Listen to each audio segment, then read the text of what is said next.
Hello sensuals, I have a very delicate topic today, and this was requested by somebody in my community, and I'm going to read you the request first of all, and it goes like this. I wondered if you would consider doing a video about small penises. I am a man with a small penis and I'm proud of it and I wouldn't change it. I'm not insecure, but small penises are rarely talked about. There are many blogs out there that say size does not matter, but there's never one that gives suggestions for men with small penises like me, such as best positions, tips, etc. It would be nice if somebody did a small penises are normal blog and celebrated them rather than the usual size doesn't matter, almost pretending there are not small penises out there. When I ask a partner if I'm small, they always say it doesn't matter. What I want them to say is, yes, you are, instead of ignoring it. So let's see what we can do about that. I want to give you 3 points, main points, to look at this subject and look at this topic.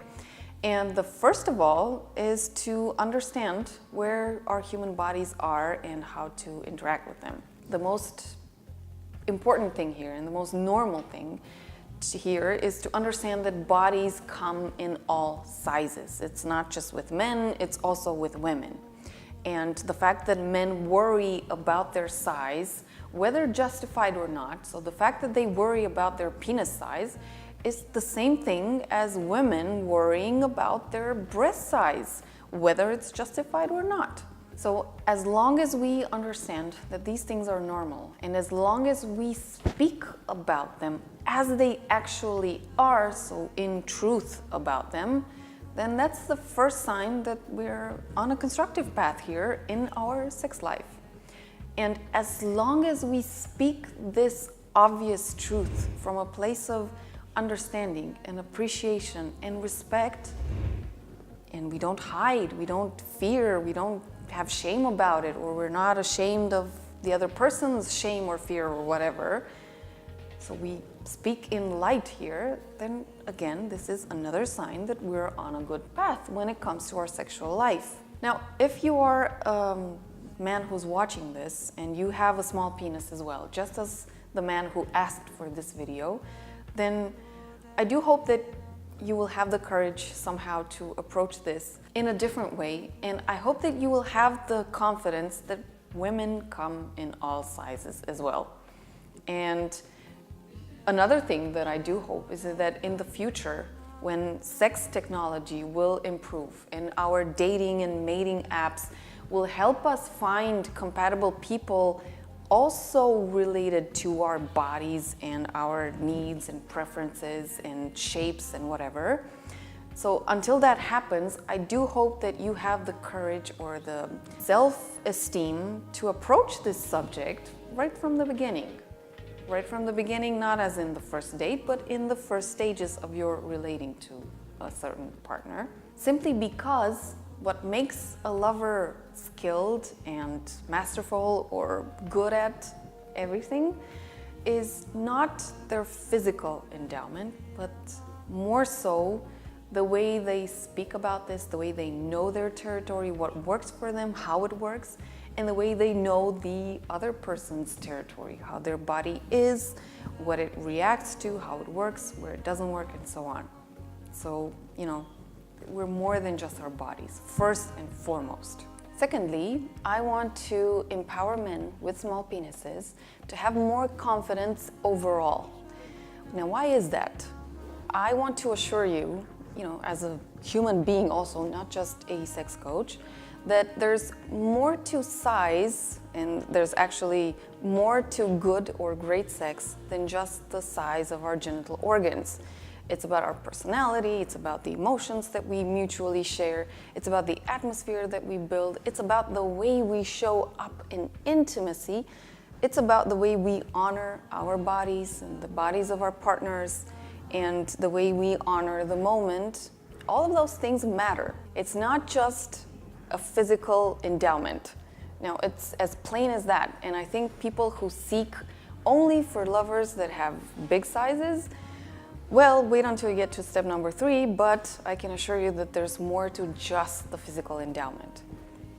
And a real life example that I can share here is from several years back when I was, I think, somewhere around 24, and I was meeting with somebody who I found out on the spot that he had a very, very small size. And the thing that actually was more important there was that in the beginning, so before he took his clothes off, we had never discussed about sizes, about any of those things. He was very, very aggressive, and he was very dominating, and he was sort of, I could barely catch my breath. Now, on some level that was exciting and thrilling. On another level, I couldn't catch up. I could not keep up. And when I saw him, when he took his clothes off, that was the moment that I didn't know how to react, and he rushed everything. And again, he was very, very aggressive and very, I think, angry or pissed off. And at a certain point, he stopped the interaction. Now, I'm not sure why exactly the interaction went that way. I can only guess. I was very young, and at the time I did not know to speak and to build an atmosphere. He was much more experienced than I was, so in a way he was in the leader position. So unfortunately, the thing did not end so well, and I was just barely trying to understand what was happening. We never reconnected afterwards. I did not want to do that because I felt the entire interaction very aggressive and very disturbing, as in I could not even take the time to realize that there was a different size there. And I'm talking both length and girth. And there was no time for me to realize, okay, how can we work around this? What can we do? Not that it was a problem, it's just that, you can't exactly avoid the obvious thing there, but you can work around it. If you have the space and the atmosphere and the attitude from both people and the receptivity to work on these things. Now, I did not wish to meet him again, not because of the size, but because of the way he showed up in that interaction. And I think that there are many women out there who have different sizes, some who are, just as small as you are if you're watching and you have a small penis. And I would not worry about size. I would worry about how we go about this.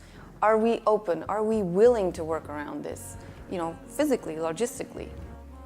And what is the attitude? Do we honor one another? If we're pissed off and if we're angry, which is totally understandable from one perspective, we're all humans, and there's a lot of pressure from media to look in a certain way.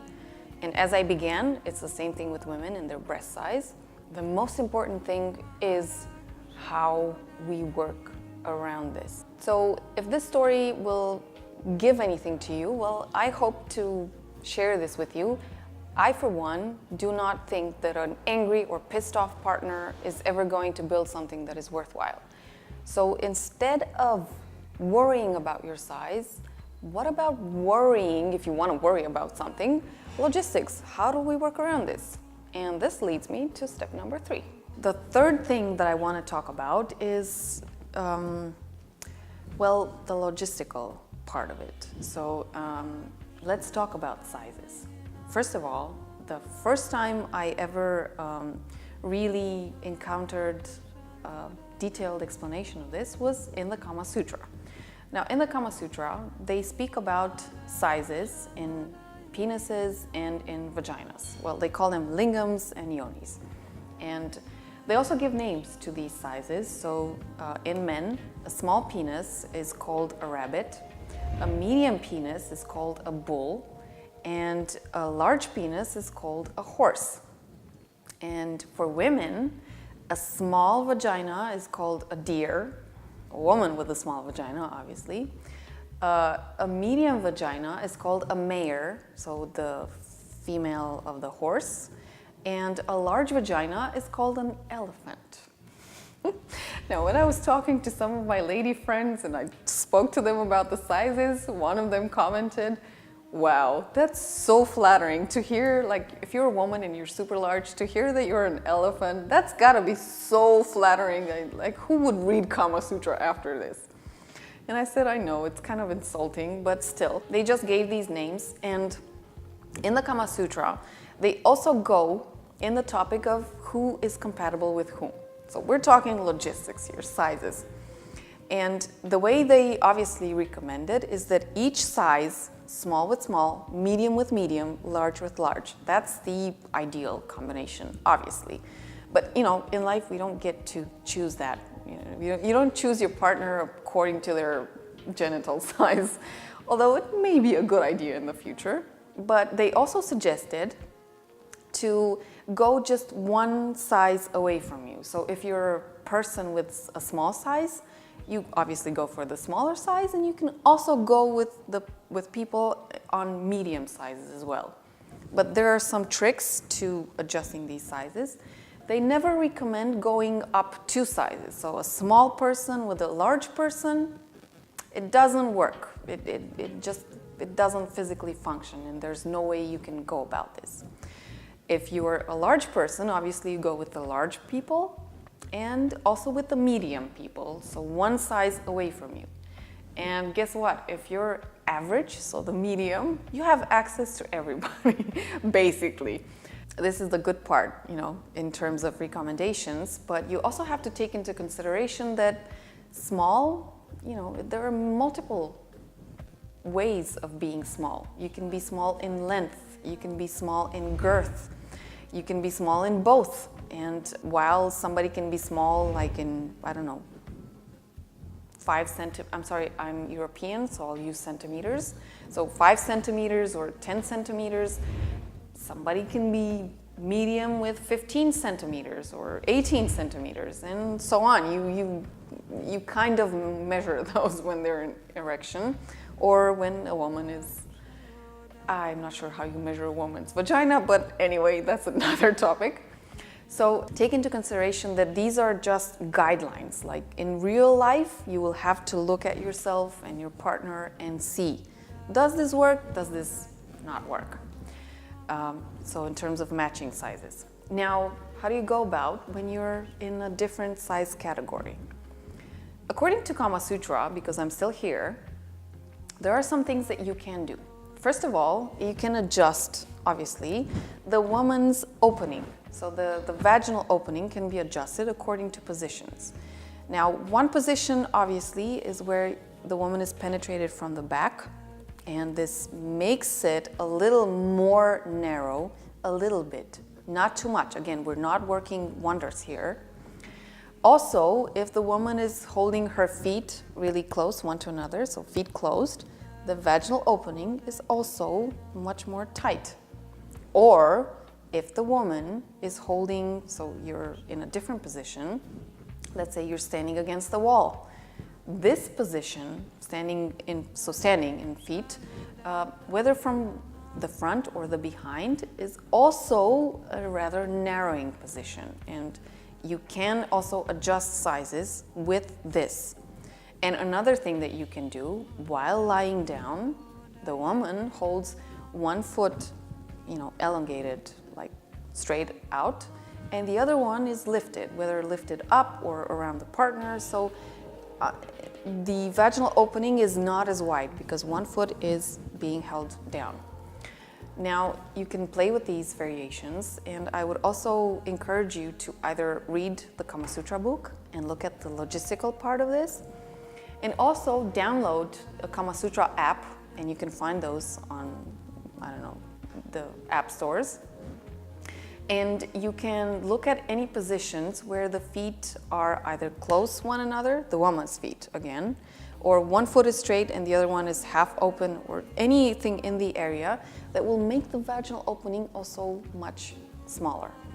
And there are more positions that you can play with, and you can also use your own imagination as well, as long as you're following these instructions.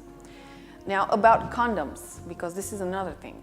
In general, for instance, where I live, we mainly have 3 sizes in condoms. And they're not exactly small or exactly large. They're all tend to be in the medium size area. Now, I'll put a link under the video with condom sizes and places where you can order your condom according to your length, girth, and so on. Now, in the future, again, with the development of the sexual development area, we'll probably have these also. We'll have access to condoms in more sizes because men come in more sizes, obviously. And when it comes to touch, again, another thing here, so not just penetration, but this is touch, massage, or any other kind of touch. I want to encourage you to really adjust your movements, the massages, the touches, the whatever, licks, whatever you're doing, to this penis size of the person that you're doing this to, for obvious reasons. And you can also take into consideration to ask this person for guidance. Like, they can tell you how many fingers to use. If we're talking about a small penis, you may not be able to use your entire hand, but you can use one finger, two fingers, or whatever else you can adjust, as long as the interaction is pleasurable for everybody. There's no shame in that. Let me state that again. There is no shame in adjusting whatever you're doing to the size of your body. And again, this is what makes you a good lover. You're asking, you're getting to know the territory, what works and what doesn't. The person itself can give you a lot of hints here. So this is my take. I hope this is as useful as possible, and I hope this will open up the discussion for both men and women with smaller sizes, especially men with small penises, and women who are partnered, or men who are partnered with men that have smaller sizes, to, honor the body the way it is, to honor the interaction, to honor the communication, and to make the best of what is physically possible. This is what our sex life is all about. So enjoy this, and I want to thank the man who had the courage to bring this topic to me and to open up all the things that he encountered in his life, and to, be the muse for this video to perhaps help other men and women out there as well. So enjoy, and I'll see you in my other videos.